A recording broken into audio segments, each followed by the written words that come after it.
పూరా లోకల్. ఇప్పుడు ఇండియా పాకిస్తాన్ యుద్ధం అయితే ఆగిపోయింది. అసలు యుద్ధం ఎందుకు వచ్చింది అంటారు? జ్యోతిష ప్రకారం చెప్పండి. ఓకే, ఇప్పుడు మనం జ్యోతిష్య ప్రకారం తీసుకున్నాం అనుకోండి. నేనైతే జ్యోతిష్యంలో ఆస్ట్రాలజీ ప్లస్ న్యూమరాలజీ ప్రకారం కూడా చెప్తాను నేను మీకు ఇప్పుడు. సో ఇప్పుడు మనకు ఇక్కడ చూసినట్లయితే ఆ రోజు మనకి యుద్ధం జరిగింది ఎప్పుడు అంటే 22 ఏప్రిల్ 2025 22 ఏప్రిల్ 2025లో మనకు యుద్ధం జరిగిందనమాట. సో ఈ న్యూమరాలజీ ప్రకారం మనం చూసుకున్నట్లయితే ఈ 22 అనేది 2+2 4 అవుతుంది అనమాట. ఈ ఏప్రిల్ కూడా మనకు చూసుకున్నట్లయితే 4వ నెంబరే. మొత్తం 2025 మనం కలిపినట్లయితే 9 అవుతుంది. సో 4+4 8+9 మనకు 4/17 కాంబినేషన్ లో వస్తుంది అనమాట. అంటే ఇక్కడ ఈ 4 అనేది ఏంటంటే ఈ 4 నెంబర్ లో ఏది తలపెట్టినా కానీ ఇది రాహు నెంబర్ అనమాట. సో ఈ రాహు ఇప్పుడు ఎక్కడ ఉన్నాడు? మామూలుగా చూసుకున్నట్లయితే మీనంలో శనిదేవునితో కలిసి ఉన్నాడు జ్యోతిష ప్రకారం.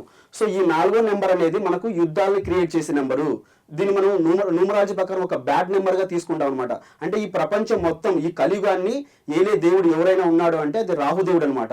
సో ఈ రాహువు కలియుగాన్ని ఏలుతున్నాడు కాబట్టి ఆ నెంబర్ లో అది మనం 2/2 అంటే మనకు వచ్చేసి ఒక బ్యాడ్ నెంబర్. అంటే 22 మనం ఒక బ్యాడ్ నెంబర్ గా తీసుకుంటాము.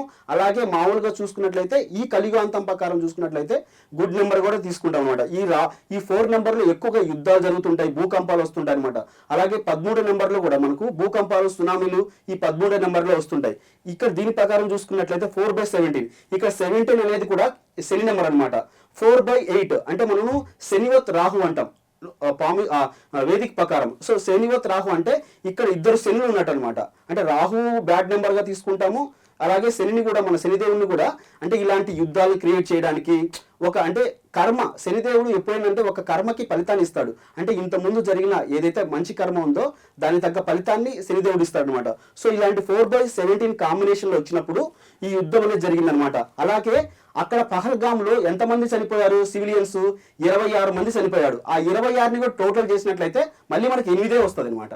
సో ఇట్లా కాంబినేషన్స్ వచ్చాయన్నమాట, 8 వస్తుంది. అలాగే పహల్గామ్ అనే దాన్ని మనము దాని ప్రకారం న్యూమరాలజీ ప్రకారం పహల్గామ్ అనే దాన్ని మనం క్యాల్కులేట్ చేసినట్లయితే 26 నెంబర్ అనే వస్తుంది అనమాట. అంటే 8వ నెంబరే వస్తుంది పహల్గామ్ ప్రకారం.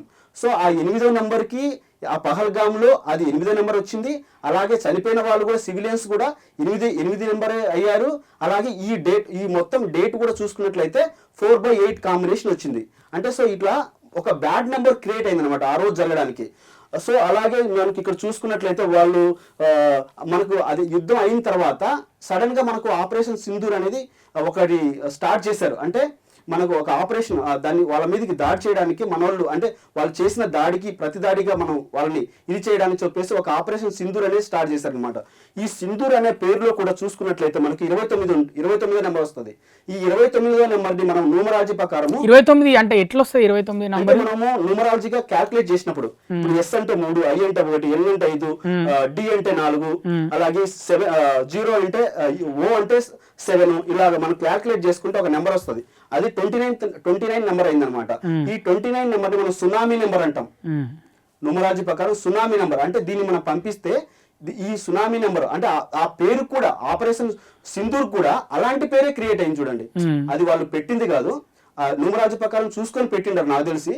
సో ఆ పేరు కూడా సునామీ నెంబర్ అంటే ఏదైనా ఒక దాన్ని విజయాన్ని సాధించుకోవచ్చు.